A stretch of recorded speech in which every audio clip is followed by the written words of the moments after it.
hakim, maka Allah Subhanahu wa taala mencintainya.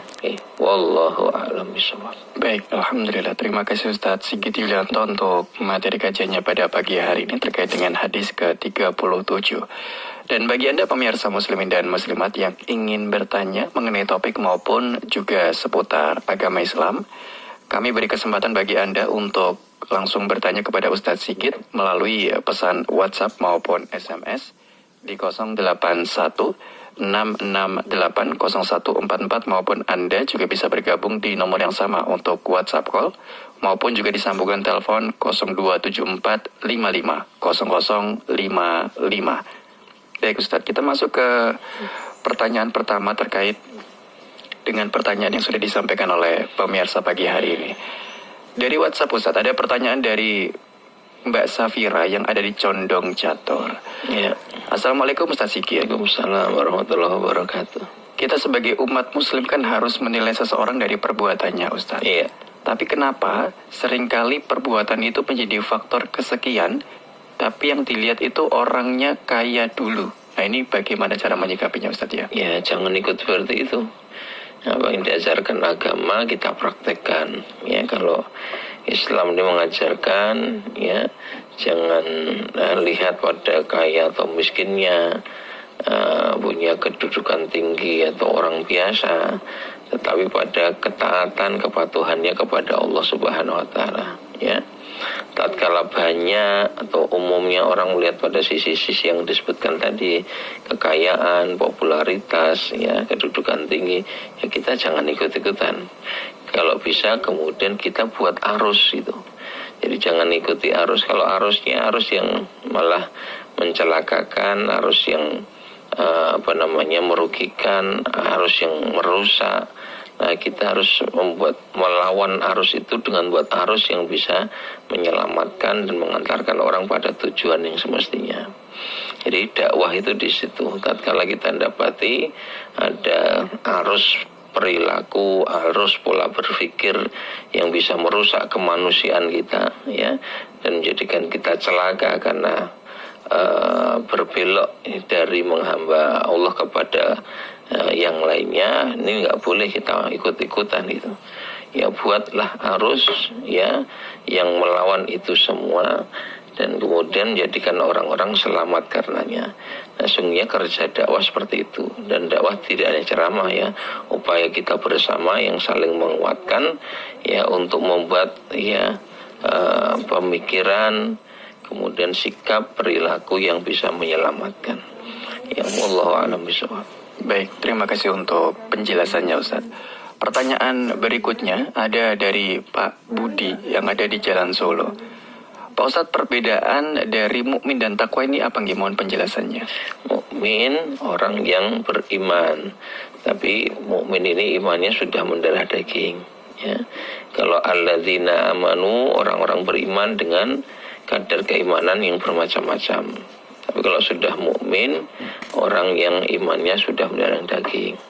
Terus tadi apa? Orang bertakwa satunya. Iya, Ustaz. Orang bertakwa ya orang yang tadi melaksanakan perintah Allah, meninggalkan larangannya. Jadi kalau sudah mukmin itu ya orang yang bertakwa. Orang mukmin itu adalah orang bertakwa. Nah, orang bertakwa itu orang yang beriman. Tetapi imannya bisa jadi kadarnya berbeda-beda sesuai dengan kadar ketakwaannya, seberapa banyak amal perintah Allah yang dilaksanakan, ya larangan Allah yang ditinggalkan, kan itu. Mungkin masuk alladzina amanu tadi orang bertakwa dengan berbagai tingkatan yang berbeda-beda. Tapi kalau sudah disebut mukmin atau kalau orang bertakwa ini disebut muttaqin, itu sifat takwanya sudah melekat pada dirinya. Ya, seperti itu. Tapi kalau ittaqau, ya bertakwa ini masih ya bermacam-macam. Tapi kalau sudah muttaqin, nah itu sudah sifat takwa itu melekat pada dirinya. Wallahu a'lam bishawab. Terima kasih untuk penjelasannya Ustaz. Pertanyaan berikutnya ada dari Ibu Safitri yang ada di Bantul. Pak Ustaz, keterangan bahwa malu adalah sebagian daripada iman, ini nampaknya mulai luntur di zaman sekarang Ustaz. Apalagi sebagai orang Islam, kita harusnya membudidayakan sikap malu ini. Nah, bagaimana kita yang ketika malu dianggap malah memalukan kelompok tersebut, Ustaz? Mohon penjelasannya. Orang kalau sudah tidak beriman dengan sebenarnya, maka dia punya pola berpikir dan persepsi yang bertolak belakang dengan iman. Ya jangan diikuti itu. Ya, jadi seperti orang-orang munafik yang hati mereka sungguh tidak beriman, hanya menampakkan iman untuk mendapatkan keuntungan duniawi saja, dianggap sebagai bagian dari orang beriman atau punya posisi yang dia kehendaki dan sebagainya. Maka ketika dikatakan pada mereka berbuat baiklah, ya jangan berbuat kerusakan, mereka mengatakan ya justru kami melakukan kebaikan, ya siapa bilang kami melakukan kerusakan gitu. Di awal-awal dari surat Al-Baqarah itu disebutkan model orang-orang munafik itu sampai kondisinya memang kehilangan kesadaran yang benar terhadap fakta objektif itu. Idza qila lahum la tufsidu fil ardi, kalau dikatakan pada mereka jangan kalian berbuat kerusakan di bumi, qalu, mereka jawab, innama nahnu muslihun, kami ini justru berbuat kebaikan, memperbaiki. Ala innahum humul mufsidun, ketahuilah sesungguhnya mereka itu orang-orang yang berbuat kerusakan, walakin la yash'urun, tapi enggak ngerasa gitu. Jadi begitu pula pandangannya terhadap orang-orang yang beriman, yang komitmen dengan keimanannya, yang sungguh-sungguh mewujudkan imannya dalam bentuk ketaatan kepada Allah. Mereka justru punya pandangan negatif terhadap orang-orang beriman dan taat ini. Idza qila lahum aminu kama amanan nas, kalau dikatakan pada mereka berimanlah kalian sebagaimana banyak orang telah beriman, qalu, mereka jawab, anu'minu kama amanas sufaha, apakah kami mesti beriman seperti orang-orang bodoh itu. Jadi orang munafik akan melihat orang-orang beriman yang sungguh-sungguh taat itu sebagai orang yang bodoh itu. Tapi Allah katakan ala innahum humus sufaha, ketahuilah mereka sesungguhnya yang bodoh, walakin la ya'lamun, tapi mereka enggak ngerti gitu. Jadi jangan ikut satu sikap, perilaku, pola berpikir yang keliru gitu. Nah, agar benar pola berpikirnya dan pemahamannya, maka hendaklah kita senantiasa merujuk pada Quran, Sunnah Nabi SAW, mencermati fakta kehidupan Nabi dan para sahabat seperti apa, sehingga dengan membandingkan ya pada orang-orang hari ini kita bisa mengetahui contoh idealnya seperti apa dan fakta yang dihadapi bagaimana, lalu ada upaya untuk menyelaraskan fakta hari ini yang tengah kita hadapi dengan idealitas yang sudah diberitahukan pada kita dalam Quran, dalam hadis Nabi, dalam fakta kehidupan beliau bersama para sahabatnya. Saya kira seperti itu ya. Wallahu a'lam bishawab. Baik, terima kasih untuk penjelasannya, Ustaz. Berikutnya dari penelpon yang sudah masuk pagi hari ini. Assalamualaikum. Waalaikumsalam warahmatullahi wabarakatuh. Oke, dengan siapa, di mana Bapak? Mayudan. Oke, Pak Tirto di Mayudan. Ketika imam sholat, ketika imam salat lupa ya, tapi tidak ada yang mengingatkan. Ada yang mengingatkan tapi tidak salam. Kemudian nambahi yang kekurangan tadi. Kemudian sebelum salam dia masih sujud sahwi juga. Mohon penjelasan. Kemudian yang kedua, adakah amalan yang khusus di bulan Ruwah ini? Baik. Seperti misalnya Yesus apa, baca-baca Yasin dan sebagainya. Baik. Mohon penjelasan. Terima kasih. Assalamualaikum warahmatullahi wabarakatuh. Assalamualaikum warahmatullahi wabarakatuh. Tadi makmum sudah salam imamnya, terus gimana, dia ikut salam padahal belum itu atau lupa ya? Ya prinsipnya kalau memang seharusnya belum ya, tapi dia terlanjur salam bersama dengan imam, kalau nggak salah tangkap gitu tadi, ya maka dia tetap harus nambahi kekurangannya. Kalau sudah terlanjur ikut salam ya, kemudian dia ingat ternyata kurang satu, ya dia berdiri untuk nambah kekurangannya. Selesai sampai pada tahiyat akhir, tinggal salam, dia tidak salam dulu, lalu ia kerjakan sujud sahwi, baru kemudian salam ke kanan ke kiri, seperti itu. Jika sudah terlanjur ikut salam bersama imam padahal dia sendiri kurang. Tapi kalau belum ya terlanjur bersama imam, ya tidak tidak perlu sujud sahwi. Imam salam, dia langsung berdiri sampai kekurangan rakaat sampai tahiyat akhirnya, lalu dia salam ke kanan ke kiri gitu ya. Lalu yang kedua, sasi ruwah atau bulan Sya'ban ya. Ini yang kalau amalan secara khusus yang dipraktekkan oleh Nabi, beliau banyak berpuasa ya. Jadi di bulan Sya'ban beliau lebih banyak berpuasa dibanding bulan-bulan yang lain kecuali Ramadan. Jadi selain bulan Ramadan, bulan di mana Rasul banyak berpuasa adalah bulan Sya'ban gitu. Nah, kalau cari tahu hikmahnya, ya di antara hikmahnya ya persiapan ya secara fisik sebelum masuki bulan Ramadan yang kita wajib puasa 1 bulan penuh gitu. Dan Aisyah yang menuturkan ya tidaklah terdapat bulan selain Ramadan di mana Rasul banyak berpuasa ya dibandingkan bulan Sya'ban ya. Beliau berpuasa hampir 1 bulan penuh kecuali beberapa hari saja yang tidak. Nah, seperti itu. Nah, adapun amalan-amalan yang lain ya biasa sebagaimana amalan yang di waktu-waktu yang lainnya saja ya. Sholat malam ya sebagaimana sholat malam yang lainnya. Puasa mungkin tengah bulan ya, tanggal 13, 14, 15 ya puasa Ayyamul Bid ya, sama sebagaimana bulan-bulan yang lainnya. Saya kira seperti itu nggih. Wallahu a'lam bishawab. Baik, terima kasih untuk penjelasannya Ustaz. Pertanyaan berikutnya ada dari Mbak Siti yang ada di Nitiporan. Ustaz, apakah kaya hati ini sudah tentu dengan kaya secara harta, Ustaz? Belum tentu ya. Tidak selalu kaya hati berarti kaya harta, dan tidak selalu juga orang yang kaya harta itu benar kaya hati. Ya, banyak orang kaya secara harta sesungguhnya miskin hati, miskin jiwa ya, karena tidak pernah merasa cukup ya, dan serakah dengan harta dunia, serakah dengan harta, serakah dengan kedudukan. Ya mungkin ya, didapati orang-orang seperti itu kekayaannya sudah luar biasa ya, kedudukan apa-apa dia menjabat itu. Nah, tetapi seperti nggak pernah puas ya, terus saja cari harta, dan celakanya dia nggak peduli halal dan haram. Begitupun kedudukan, nggak peduli dengan cara yang benar atau salah, yang penting dapat gitu. Nah, ini hamba dunia, hamba hawa nafsu, hamba setan seperti ini ya. Nah, ini orang yang miskin sebetulnya, karena miskin itu kan karena dia tidak pernah merasa cukup berarti miskin.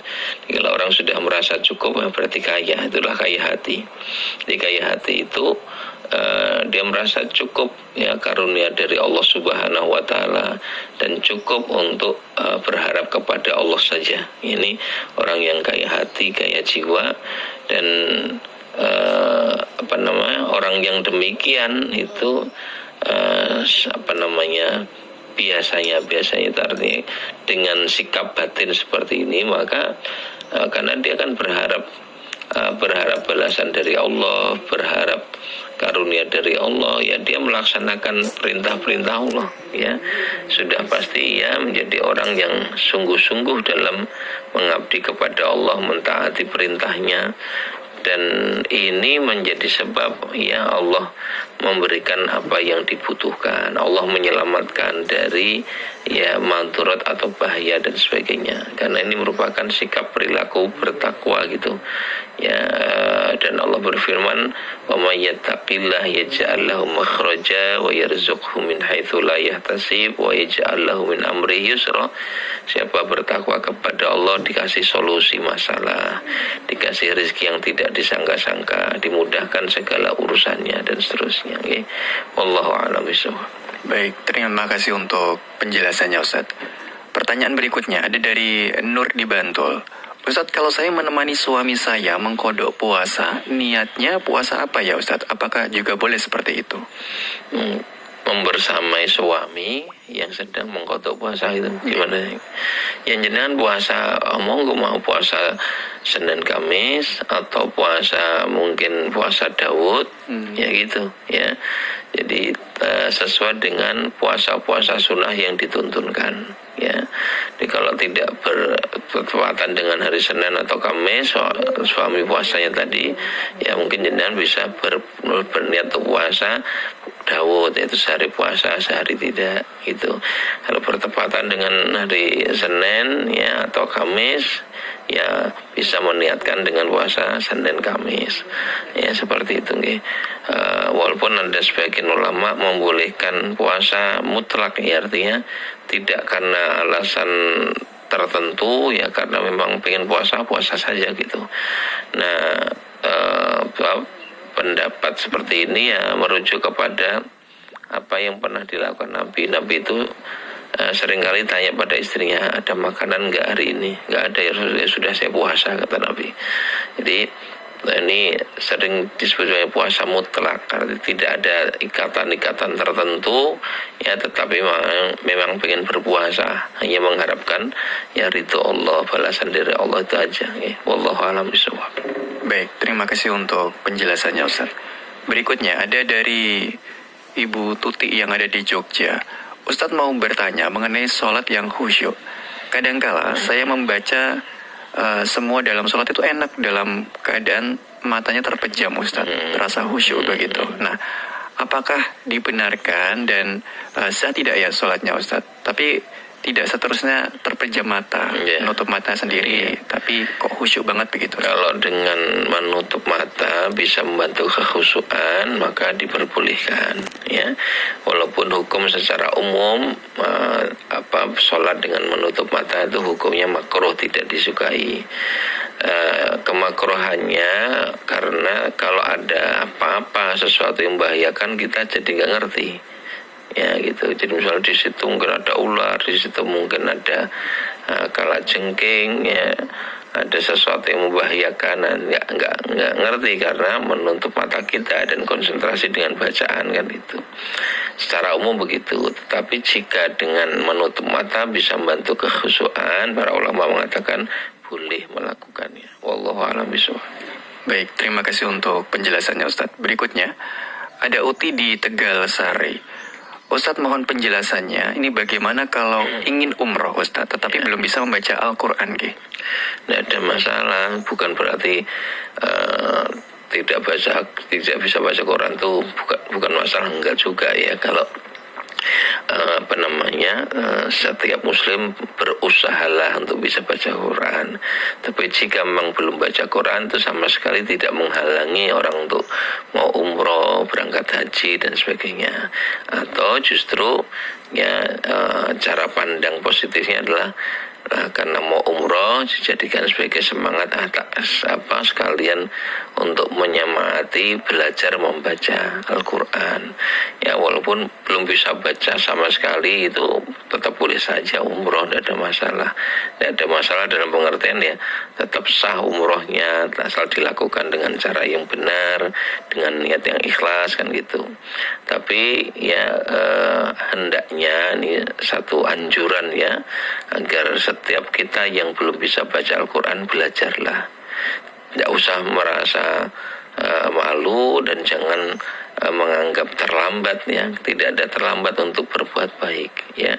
Dan ikhlas serta kesungguhan itu akan menjadi sebab Allah memberikan jalan dan kemudahan ya. Terlebih sekarang metodenya juga sudah cukup banyak, beragam gitu ya. Lalu tapi tetap harus ada guru, ustadz yang membimbing.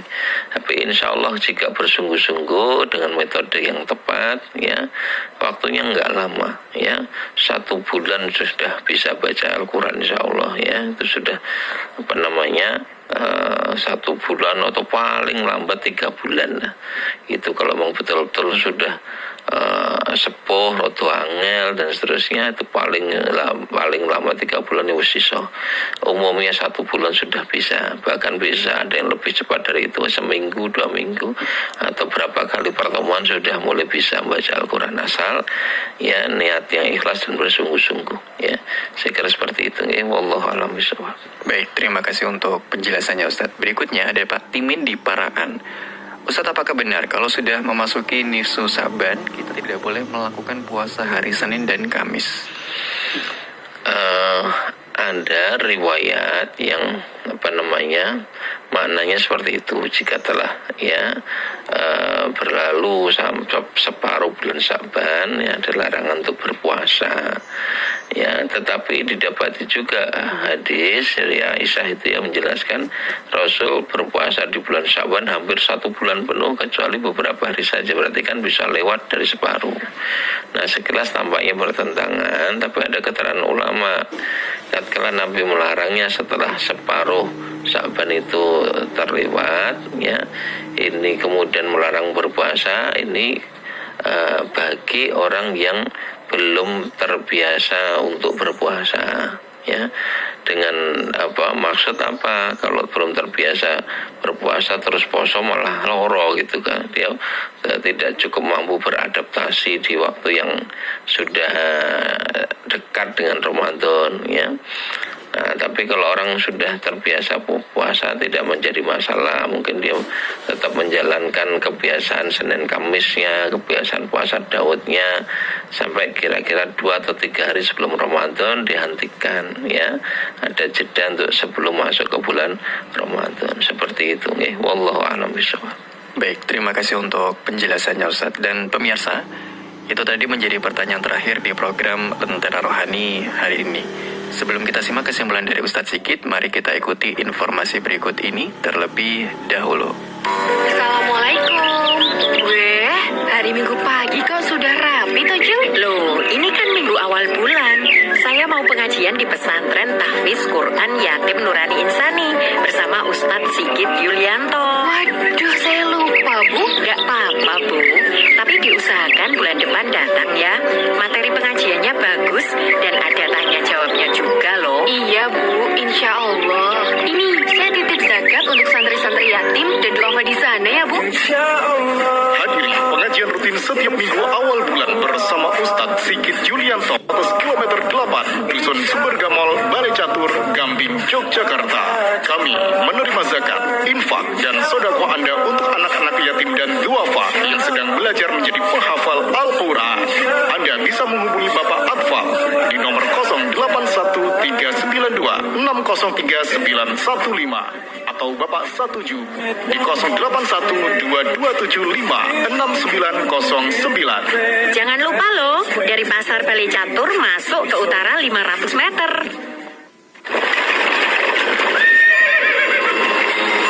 Pak, tolong sekarang kami diantar ke kebun binatang Gembira Loka ya.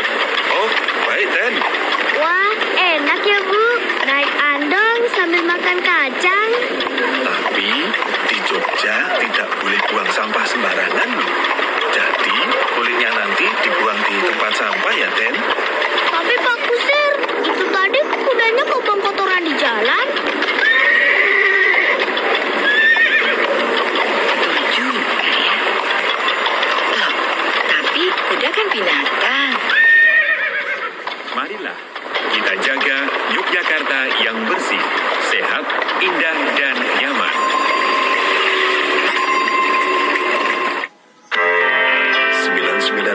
FM, Rejo Buntung, Yogyakarta.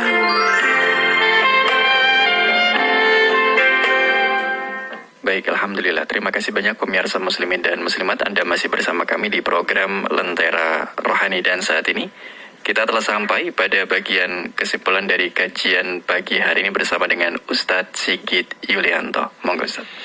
Baik pemirsa yang dirahmati Allah Subhanahu wa Ta'ala, pagi ini kita belajar hadis yang ke-37 dari kitab Al-Jami'. hadis Nabi SAW dari Sa'ad bin Abi Waqqas yang menjelaskan bahwa Allah mencintai seorang hamba yang memiliki 3 sifat, 3 karakter. 1, at-taqi, yang bertakwa, al-ghani, yang kaya, al-khafi, yang menyembunyikan diri. Bertakwa artinya dia orang yang bersungguh-sungguh dalam mentaati perintah Allah, meninggalkan larangannya karena takut kepada Allah dan berharap ridhonya. Al-ghani, orang yang kaya, artinya dia tidak suka meminta-minta pada manusia karena merasa cukup berharap dan meminta kepada Allah Subhanahu wa taala saja. Dia kaya hati, kaya jiwa, tidak butuh kepada makhluk karena ia butuh kepada pencipta makhluk. Ia tidak bersandar kepada manusia tapi bersandar hanya kepada Allah Subhanahu wa taala.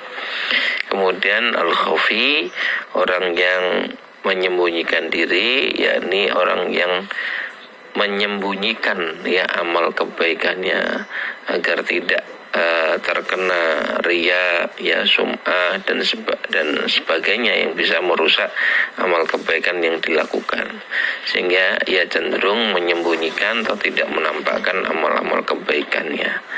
Wallahu a'lam bishawab. Inilah yang diungkap oleh Nabi dalam hadis riwayat Muslim, yang dengan 3 sifat atau karakter ini maka Allah Subhanahu wa taala akan mencintainya. Wallahu a'lam bishawab. Subhanakallahumma wa bihamdika asyhadu an la ilaha illa anta astaghfiruka wa atubu ilaik. Walhamdulillahirabbil alamin. Alhamdulillahirabbil alamin. Terima kasih banyak Ustaz Sigit Yulianto untuk materi kajiannya pada pagi hari ini. Semoga menjadi ilmu yang bermanfaat serta membawa keberkahan dalam hidup kita, pemirsa. Amin ya rabbal alamin. Dan bagi pertanyaan Anda, pemirsa, yang pagi hari ini belum sempat kami bacakan karena terbatasnya waktu, Anda dapat bergabung kembali di program Lentera Rohani esok pagi mulai pukul 5 waktu Indonesia Barat, hanya di Reco Buntung 99,4 FM. Untuk itu, Anta Kalana pamit undur diri dari program Lentera Rohani hari ini. Wassalamualaikum warahmatullahi wabarakatuh.